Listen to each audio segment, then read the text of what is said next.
Get you ready for the season opener this week. Brian Higgins, joined by Jamie Trimboli now. And Jamie, hard to believe senior year begins for you here. What does that lead to your thoughts now, knowing this is going to be your last go-around here? It's pretty crazy to think about. I try not to think about it too much because it'll drive me crazy. I just get to take it one day at a time and enjoy my time with the guys. Because this is a great group of guys and one of the tightest unit teams I've ever been on. So I'm going to enjoy every second. That seems to be the sense I've been getting looking at you guys here in practice and the talk, even going back to the fall. What stands out about this group here this year?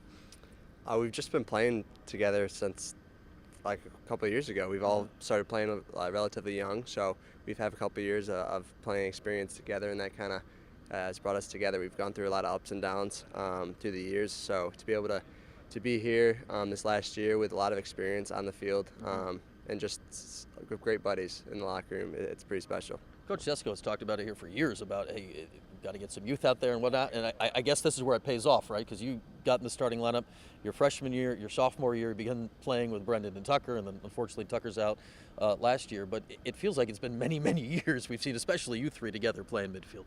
Yeah, it has. And we missed Tucker last year, but we're glad he's back. And I always say that these are two of the best players I've ever played with in my life. So to be able to be out there and perform well to them means a lot. And they're two of my best buddies, so it's just great. What are your expectations from the offense this year? We've talked about Pat March and a new style you guys are playing, but internally, what do you guys think you can put on the field here this season? I think we have the potential to be great. Sorry, we just have to keep working every day. We have a ton of weapons, and it's kind of hard to guard us without having 6 poles out there. That's what we like to say. So we're going to try to attack the shorty matchups, and we feel like we'll be able to dominate those pretty much against anyone. So we're going to try and utilize that and then just move the ball. We have a great unselfish unit, and that's going to help put balls in the net. So that's it. The good thing is the defense only gets the 4 long poles out there, so they won't be getting 6 on the field against you. And we know the expectations of this program. That does not change year in and year out. How much do you feel it, though, coming to this year, knowing the way last year ended, even the opener, knowing how the Colgate game went last year? It feels like there's a lot of things driving you guys right now.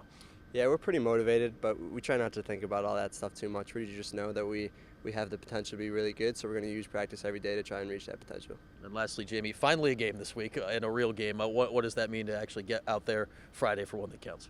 It's everything. It's what we've been working for all winter, and since the Loyola game, we've kind of had this marked on our calendar. We can't wait to get back out there, so it'll be fun. All right, Jamie, enjoy it this week. Thank you very much. Jamie Trimboli, we'll see him out there on Friday.